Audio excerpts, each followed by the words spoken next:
بسم اللہ الرحمن الرحیم الحمد للہ رب العالمین والصلاة والسلام علی اشرف الانبیاء وسید المرسلین محمد وعلی آلہ واہل بیتہ وصحبہ اجمعین، اما بعد۔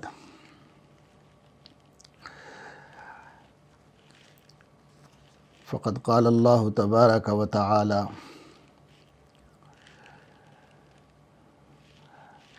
أَلَمْ يَأْنِ لِلَّذِينَ آمَنُوا أَن تَخْشَعَ قُلُوبُهُمْ لِذِكْرِ اللَّهِ وَمَا نَزَلَ مِنَ الْحَقِّ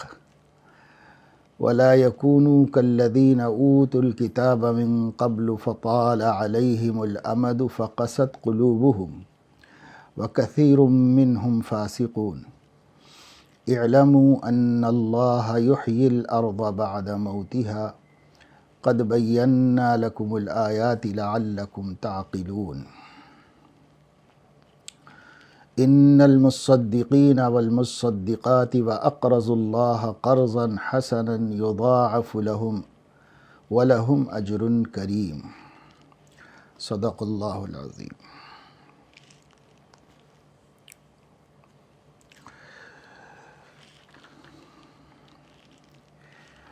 آج یہ سلسلہ تذکیر و موعظت کی 5ویں قسط ہے۔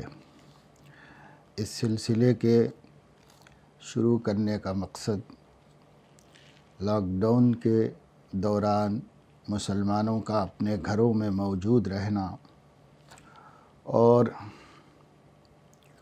اللہ تعالیٰ کی اس عظیم اور سخت آزمائش کے باوجود غفلت والے اعمال میں مصروف رہنا، جو نظر آ رہا ہے، اس کو دور کرنے کے واسطے اور اپنے اندر فکر اور موعظت پیدا کرنے کے واسطے یہ سلسلہ شروع کیا گیا تھا۔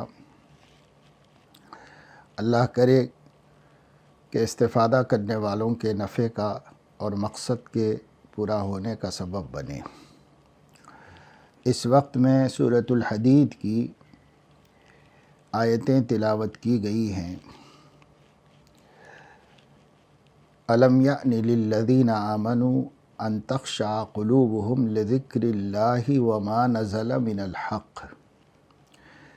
کیا وقت نہیں آیا ایمان والوں کے لیے کہ ان کے قلوب اللہ تعالیٰ کے ذکر اور جو اللہ نے حق اتارا ہے، یعنی دین اسلام و قرآن کی برکت سے اللہ تعالیٰ سے ڈرنے لگیں۔ وَلَا يَكُونُوا كَالَّذِينَ أُوتُوا الْكِتَابَ مِن قَبْلُ، اور ان لوگوں کی طرح نہ ہو جائیں جنہیں اس سے پہلے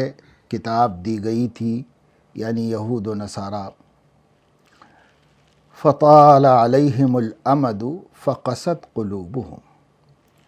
پھر ان پر ایک وقت گزرا لمبا، پھر ان کے دل سخت ہو گئے۔ وکثیر منہم فاسقون، ان میں کی اکثریت جو ہے وہ نافرمان تھی۔ یہ آیت اللہ تبارک و تعالی شانہ نے نازل فرمائی۔ اس کے سلسلے میں مفسرین نے بہت سے اسباب بیان کیے ہیں۔ ان میں سے ایک سبب یہ بھی بیان کیا گیا ہے جو حضرت عبداللہ ابن مسعود رضی اللہ تعالی عنہ سے مروی ہے کہ جب مہاجرین مکہ مکرمہ سے ہجرت کر کے مدینہ منورہ آئے اور مدینہ منورہ میں ان کو راحت ملی، سکون ملا، دشمنوں سے امن و امان ملا، اور جو مجاہدے، جو سختیاں مکے میں ان کے آقا یا وہاں کے مشرکین ان پر کیا کرتے تھے، اور اس کی وجہ سے ان کو سخت اذیت و تکلیف تھی، بے چینی تھی۔ پھر جب نبی کریم صلی اللہ تعالی علیہ وسلم مدینہ منورہ تشریف لائے اور مدینہ منورہ میں وہاں کے تمام باشندگان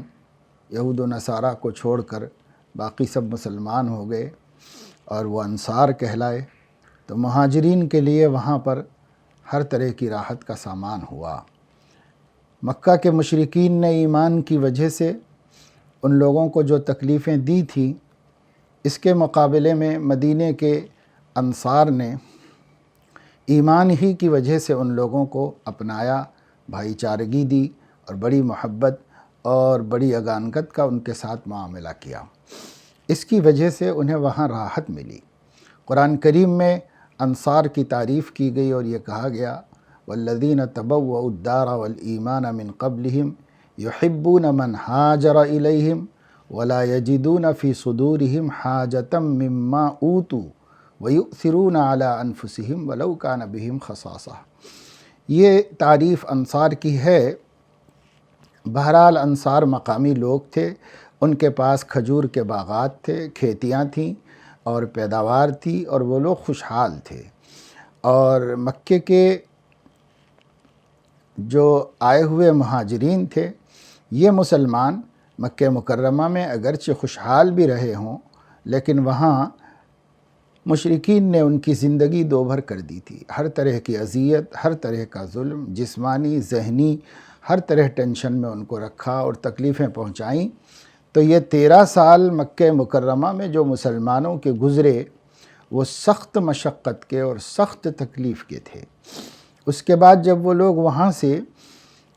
مدینہ منورہ پہنچے تو یہاں پر انصار سے حضور علیہ السلام نے ان کی مواخات کرا دی، تو ان لوگوں نے اپنا بھائی بند بنا لیا، اپنے باغات میں، اپنی کھیتیوں میں، اپنی آمدنیوں میں، اپنے گھروں میں شریک کر لیا، جس کی وجہ سے امن و امان نصیب ہوا، راحت ملی اور وقت پر روزی روٹی کا سامان ہوا، ہر قسم کی سہولتیں میسر آئیں۔ اس کے نتیجے میں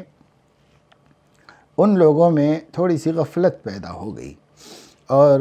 فطری طور پر جب انسان مصائب و مشکلات کے بعد راحت و آرام میں آتا ہے تو اس میں تن آسانی اور غفلت اور آرام کا خیال پیدا ہو جاتا ہے۔ یہ کیفیت میں جو تبدیلی آئی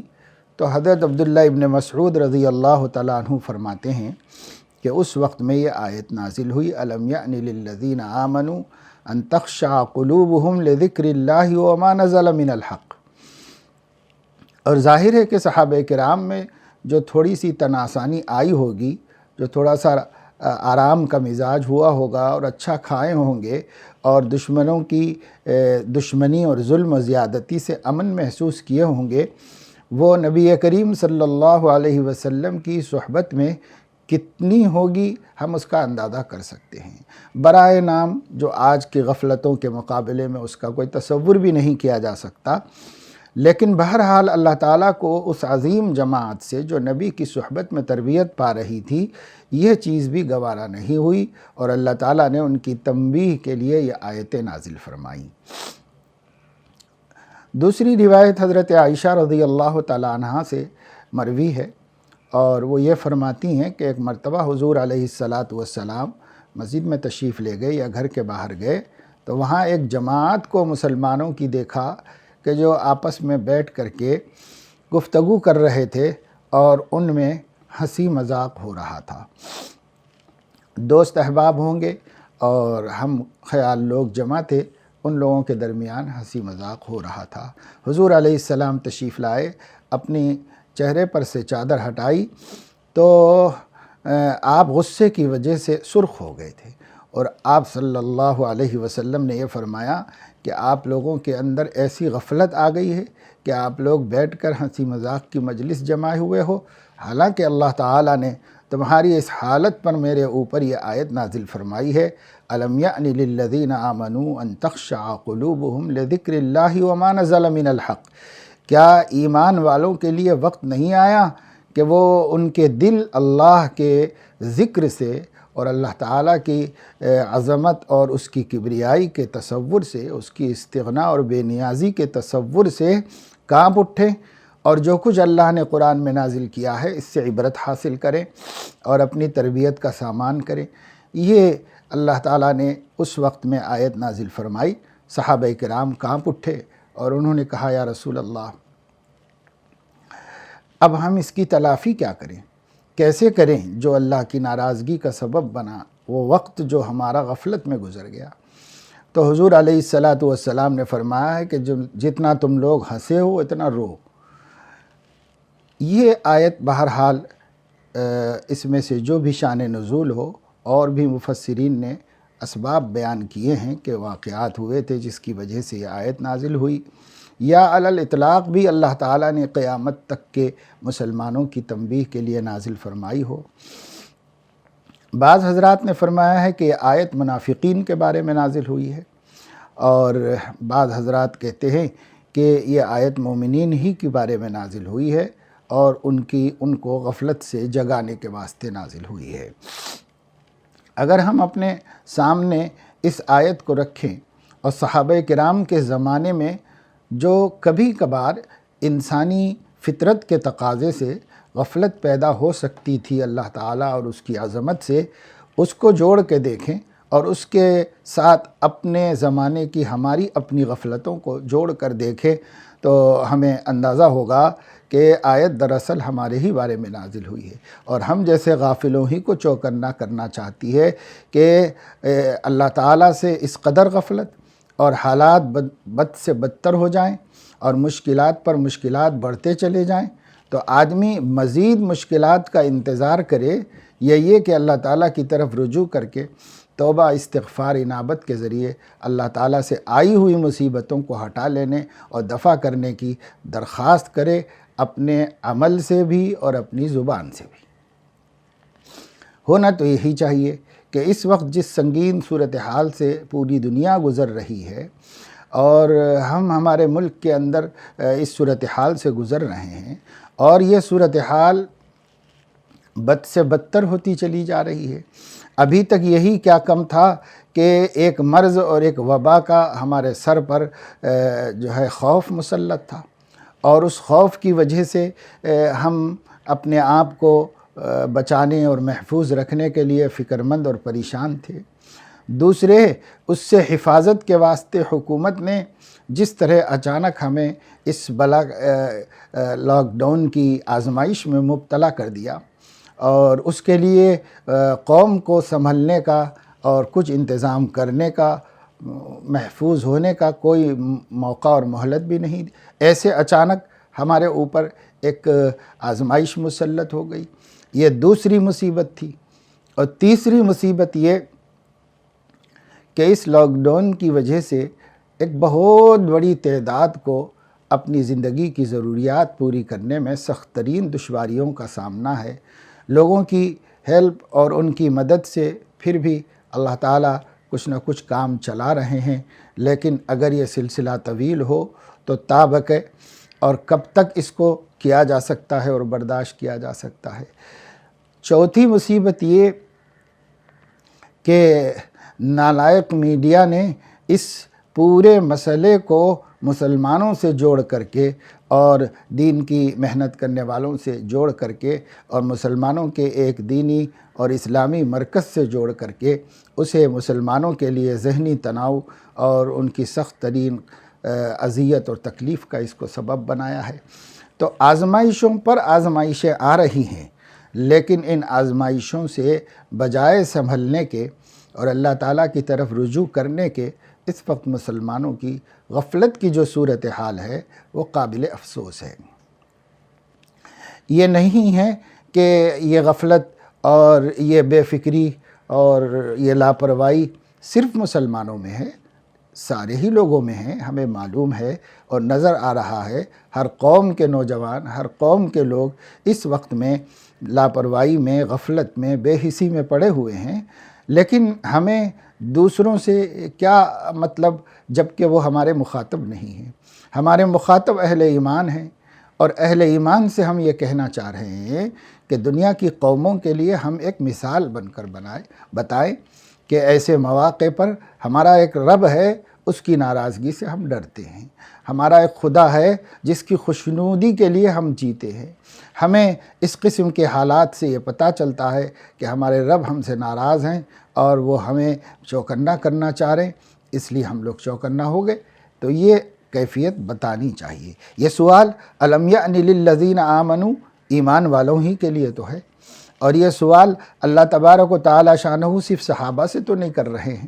یہ سوال قیامت تک کے لیے قرآن اتارا گیا ہے، اس لیے ہر دور کے مسلمانوں سے ہے، کیا مومنین کے لیے ابھی یہ وقت نہیں آیا کہ وہ اللہ تعالیٰ کی عظمت اور اس کی کبریائی اور اللہ تبارک و تعالی شانہ کی بڑائی کو سوچ کر اور اس کی استغنا اور بے نیازی کو سوچ کر کے ان کے دل کانپ اٹھیں اور گڑ گڑانے لگیں اللہ تعالیٰ کی طرف، اور اس کے ذکر میں، قرآن کی تلاوت میں، دعا اور استغفار میں، انابت اور توبہ میں مشغول ہو جائیں۔ وَمَا نَزَلَ مِنَ الْحَقِّ، اور جو اللہ نے حق اتارا ہے وہ ان کے دل پہ اثر کر جائے۔ اس طرح زندگی کے اندر ایک عظیم تبدیلی آنی چاہیے۔ حضرت شاہ وصی اللہ صاحب رحمۃ اللہ علیہ نے کہیں لکھا ہے کہ حضرت فضیل ابن عیاض رحمہ اللہ تعالی ایک اولیاء اللہ میں بڑے ولی کامل و بزرگ گزرے ہیں۔ ان کے بارے میں لکھا ہے کہ وہ پہلے ڈاکوؤں کے سردار تھے اور لوٹ مار کا کام کیا کرتے تھے،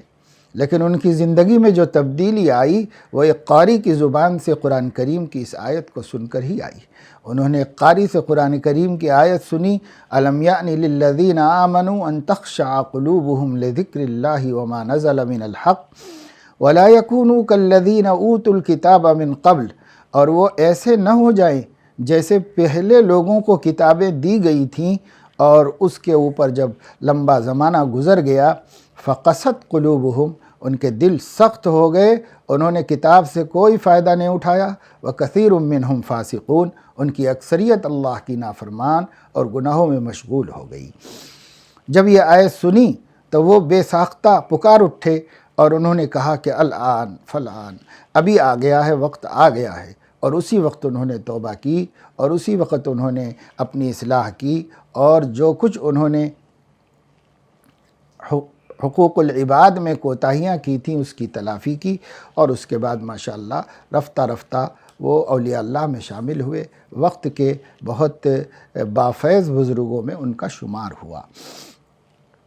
تو ہر مومن کی یہ شان ہونی چاہیے، چاہے کتنا ہی گنہگار کیوں نہ ہو، جب اس کے سامنے قرآن آئے اور اللہ تعالیٰ کی طرف سے یہ سوال کھڑا کیا جائے کہ کیا اب بھی تم لوگ نہیں سنبھلو گے؟ کیا اب بھی تم لوگوں میں میری طرف رجوع اور میری عظمت و بڑائی کا احساس نہیں پیدا ہوگا؟ میری حکومت، میرے مالک ہونے اور میرے حاکم ہونے کا احساس نہیں پیدا ہوگا، اور اب بھی تم میری فرما برداری کی طرف نہیں پلٹو گے؟ یہ اللہ کا سوال ہے، اور اللہ کا سوال ہر اس موقع پر ہے جب ہم کو کوئی تنبیہ کی جائے۔ اس وقت اللہ تعالیٰ نے سخت تنبیہات میں ہمیں مبتلا فرمایا ہے۔ یہ اللہ تعالیٰ کا کرم ہے کہ اللہ رب العزت ہمیں عذاب میں مبتلا نہیں کر رہے ہیں، اللہ رب العزت ہمیں جھنجھوڑ رہے ہیں، احساس پیدا کرنا چاہتے ہیں اور چاہتے ہیں کہ بندے کسی حادثے سے متاثر ہو کر میرے ہونے کا احساس اور میرے خدا ہونے کا احساس، میرے معبود رب الہ ہونے کا احساس ان کے دلوں میں پیدا ہو جائے، اور توحید کی جو چنگاری ان کے دلوں میں دبی ہوئی ہے وہ شعلہ بن جائے اور وہ اللہ تعالیٰ کی طرف رجوع ہو جائے۔ جیسے حضرت فضیل گنہگارانہ زندگی میں سے قرآن کی ایک آیت سے متاثر ہو کر تقوی اور طہارت اور پاکیزگی کے اعلیٰ درجے پر پہنچ گئے۔ کیا ہمارے لیے ممکن نہیں ہے کہ ہم لوگ اللہ تعالیٰ کے اس سوال پر بار بار غور کریں اور اللہ تعالیٰ سے یہ کہیں کہ اللہ اب تو آ ہی گیا ہے وقت اور اب ہم سنبھل رہے ہیں، ہمارے اندر غفلت نہیں۔ یہ دلوں کا سخت ہو جانا بڑا عذاب ہے۔ فقست قلوبہم، جو اللہ تعالیٰ نے تشخیص فرمائی ہے ان لوگوں کی تباہی اور بربادی کی، یہ دلوں کا سخت ہو جانا ہے۔ یہ دلوں کا سخت ہو جانا بدترین عذاب ہے۔ فویل للقاسیۃ قلوبہم من ذکر اللہ، اللہ فرما رہے ہیں کہ جو یاد الہی سے جن کے دل سخت ہو گئے ہیں ان لوگوں کے لیے تباہی ہے، بربادی ہے۔ تو ہم اس بربادی کی طرف نہ جائیں، دلوں کی سختی کا مظاہرہ نہ کریں، ہمارے دل نرم ہو جائیں اور ہم اللہ تعالیٰ کی ہر پکڑ اور اللہ تعالیٰ کے ہر روٹھنے اور ناراض ہونے کا اپنے دل پر اثر محسوس کریں اور اپنی زندگی میں تبدیلی محسوس کریں۔ اس لیے یہ غفلت کا وقت نہیں ہے۔ اللہ تعالیٰ فرما رہے ہیں اکثریت فاسق ہو گئی نافرمان۔ اس وقت بھی ہماری اس ملت کی اکثریت جو ہے وہ اللہ تعالیٰ کے فسق و فجور میں مبتلا ہے، نافرمانیوں میں مبتلا ہے، اور بہت تھوڑی جماعت ہے جو اللہ سے ڈرتی ہے اور تقوی اور پرہیزگاری کی زندگی اختیار کرتی ہے۔ اس وقت ہمیں اس سے سبق حاصل کرنا چاہیے۔ دیکھو جس طریقے سے اللہ تعالیٰ زمین کو مردہ ہو جانے کے بعد زندہ کرتا ہے۔ یعنی جب زمین گرما میں خشک ہو جاتی ہے اور سخت ہو جاتی ہے، گرد و غبار اڑانے لگتی ہے، اس زمین پر اللہ تعالیٰ بارش برساتا ہے جس سے وہ بالکل نم ہو جاتی ہے، پھر ہر طرف سبزہ اگاتا ہے، ہر طرف ہریالی اور شادابی نظر آتی ہے۔ اس کو اللہ تعالیٰ فرما رہے ہیں کہ زمین کے مردہ ہونے کے بعد اس کو زندہ کرتا ہے، اور ہر سال موسم تبدیل ہوتے رہتے ہیں، اور اللہ تعالیٰ کی عبرت کی یہ تاریخ رقم ہوتی رہتی ہے، اور دنیا کے سامنے اللہ تعالیٰ اپنی قدرت کی نشانی پیش کر کے یہ سبق یاد دلاتے ہیں۔ جس طرح اس مردہ زمین کو مردہ اور خشک ہو جانے کے بعد ہم نے تر و تازگی اور زندگی عطا فرمائی ہے اور فرماتے رہتے ہیں، تم آنکھوں سے دیکھتے رہتے ہو، اسی طریقے سے ہم تمہارے مر جانے کے بعد اور نیست و نابود ہو جانے کے بعد اللہ رب العزت تم کو پھر سے تمہارے وجود کو اٹھائے گا اور پھر زندہ کرے گا اور اپنے سامنے کھڑا کرے گا۔ اس حقیقت کو فراموش نہ کرو۔ قد بینا لکم الآیات لعلکم تعقلون۔ اللہ رب العزت نے اپنی نشانیاں کھول کھول کر بیان کر دی ہیں تاکہ تم سمجھو۔ جس طرح اللہ نے عالم میں جتنی نشانیاں پھیلا دی ہیں، یہ سب اللہ تعالیٰ کی قدرت کی نشاندہی کر رہی ہیں۔ اگر ہم مومنین بھی اس میں غور و فکر نہ کریں اور اگر ہم بھی اس سے عبرت حاصل نہ کریں تو آخر کون کرے گا؟ اس لیے اس موقع کے اوپر مسلمانوں کو خاص طور سے غور کرنا چاہیے اور اس آیت کو بار بار سوچنا چاہیے اور اللہ کے اس سوال کا اپنے ضمیر سے جواب طلب کرنا چاہیے۔ اللہ پوچھ رہے ہیں، اے نفس کہ کیا وقت نہیں آیا؟ تو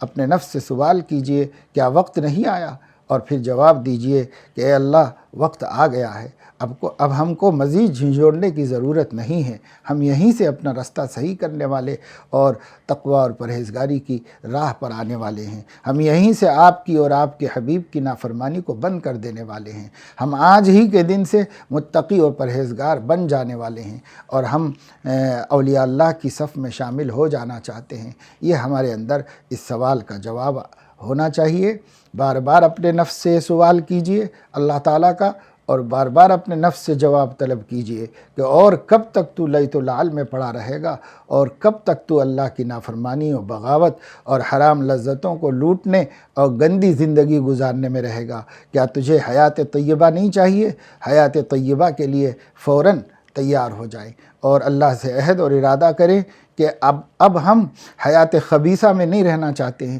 اب ہم حیات طیبہ اور پاکیزہ زندگی اختیار کرنا چاہتے ہیں۔ اس لیے ہر خبیث و گندے عمل سے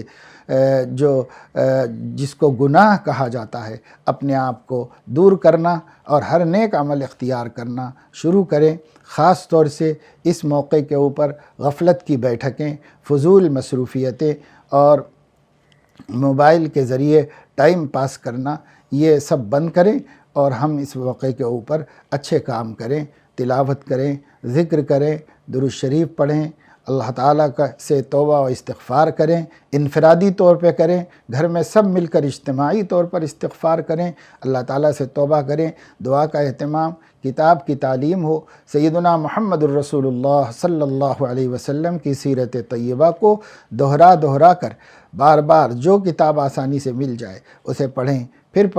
پڑھیں اور پڑھتے رہیں جب تک کہ یہ مصیبت ختم نہ ہو۔ بزرگوں کا تجربہ ہے کہ توبہ و استغفار اور حضرت نبی کریم صلی اللہ علیہ وسلم کا ذکر مبارک بہت مؤثر ہے مصائب کو ٹالنے میں اور مصیبتوں کو ختم کرنے میں۔ فضول باتیں، تبصرے، یہاں یہ ہو رہا ہے، وہاں یہ ہو رہا ہے، یہ ہو رہا ہے، خبریں اور خبروں کو پھیلانا اور اس کو عام کرنا اور اس پر بیٹھ کے گفتگو کرنا، ایک دوسرے کے سامنے مذاکرہ کرنا، حالانکہ اس وقت ہر خبر ہر شخص کو معلوم ہے، اور اس کے بعد ہمارے بولنے اور ذکر کرنے کا کیا فائدہ ہے؟ اس کے بجائے اگر ہم ذکر کریں ایمان کا، دین کا۔ صحابہ کرام کے بارے میں آتا ہے کہ صحابہ کرام رضوان اللہ علیہم اجمعین کو کوئی دوست مل جاتا تو وہ ان سے کہتے تھے اجلس بنا فلنؤمن ساعتاً، آؤ بھائی بیٹھو، تھوڑی دیر ایمان کی باتیں کریں گے۔ تو اس وقت میں ایمان کی باتیں کریے، قرآن کی باتیں کریے، اللہ کا ذکر کیجیے، نبی پاک صلی اللہ علیہ وسلم کی صفات حسنہ اپنے گھر میں بار بار دہرائیے اور ان کا بار بار ذکر کیجیے۔ اللہ تعالیٰ اپنے فضل و کرم سے ہمیں توفیق عمل نصیب فرمائے اور ہماری یہ یاد دہانی یاد دہانی کرانے والے کے لیے بھی اور جن لوگوں کو کرائی جا رہی ہے، تمام مخاطبین اور مستفیدین کے لیے بھی غفلت سے نکلنے کا اللہ تعالیٰ سبب بنائے۔ اللہ اپنے کلام کی تاثیر ہمارے قلوب میں پیدا فرمائے اور ہمارے دلوں کو اتنا نرم فرمائے کہ قرآن و حدیث اس پر اثر انداز ہو سکیں۔ اللہ تعالیٰ ہر غفلت سے ہمیں نکالے۔ ملک میں جس طرح کی آزمائشیں اس وقت آئی ہوئی ہیں، اللہ تعالیٰ ان انسانی آزمائشوں سے بھی انسانوں کو نجات عطا فرمائے، اور مسلمانوں پر بھی جو افتاد آ رہی ہے، اللہ تعالیٰ مسلمانوں کو بھی اس سے نجات اور حفاظت نصیب فرمائے، اور حکمرانوں کو صحیح راستہ اختیار کرنے اور عدل مساوات کی راہ پر چلنے کی توفیق عطا فرمائے۔ آمین۔ وآخر دعوانا الحمد للہ رب العالمین۔